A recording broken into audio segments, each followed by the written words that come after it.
welcome to today's video. Today I am going to be telling you all about what problem-based learning is.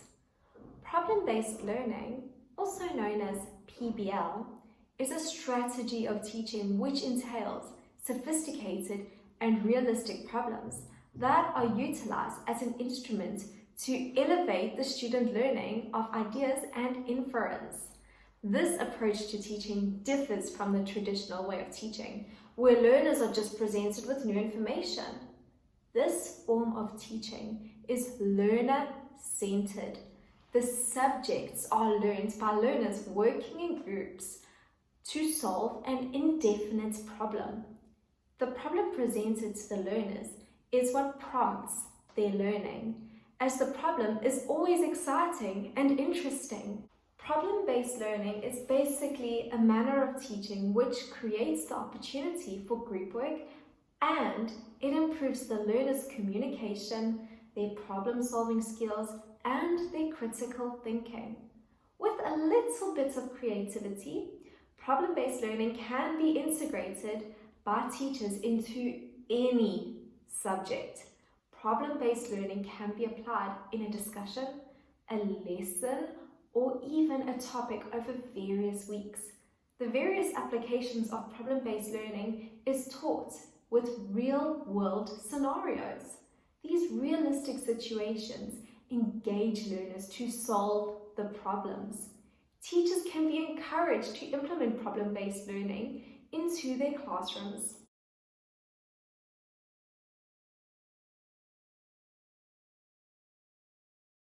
There are various ways that the problem-based learning can be used in a classroom.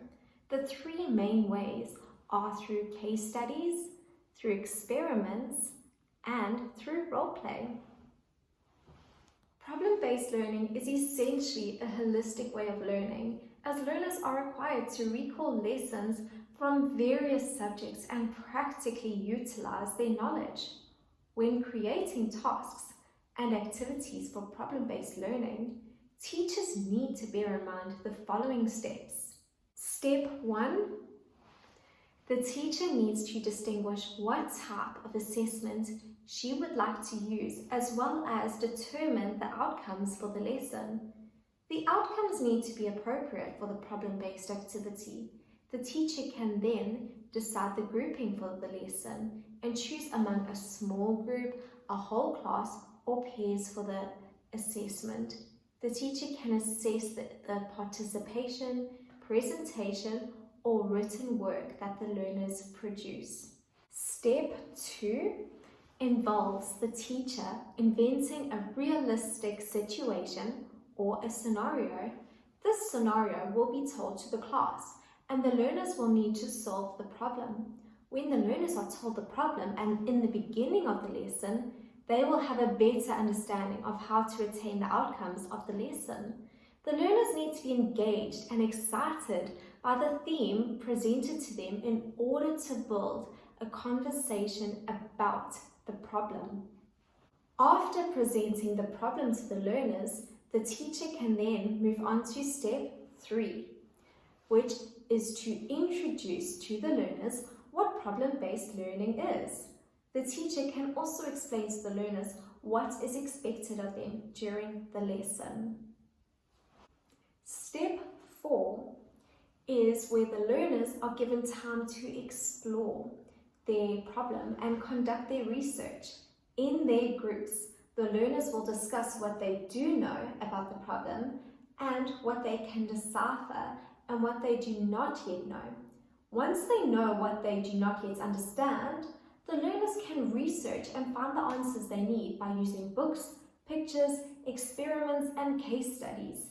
The teacher can then ask the learners questions to guide their understandings and learning. Step 5 presents the opportunity for all the learners to collect all of their findings that they have resourced and attained. They will conduct a solution or many solutions to solve the problem. The final step is step number 6, and this step is where the teacher will critique the presentations of the learners and assess their performance, participation, engagement, and written work. There is a plethora of ways in which the teacher can assess problem-based learning. Common ways in which these lessons are assessed are with questionnaires, observations, and rubrics. Basically, problem-based learning is astoundingly beneficial for learners. In comparison to the traditional method of teaching, where children are lectured new information and teachers hope that the learners are absorbing all the content, this method is profoundly learner-centered. By the learners using their knowledge that they already have and discovering what they still need to know in order to solve the problem, real learning takes place. Due to the problems being realistic and real-life situations, the lessons holistically resonate with the learners.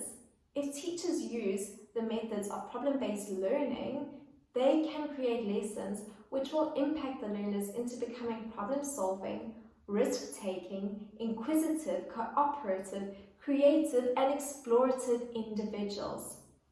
These lessons encourage children to think independently and to ask questions.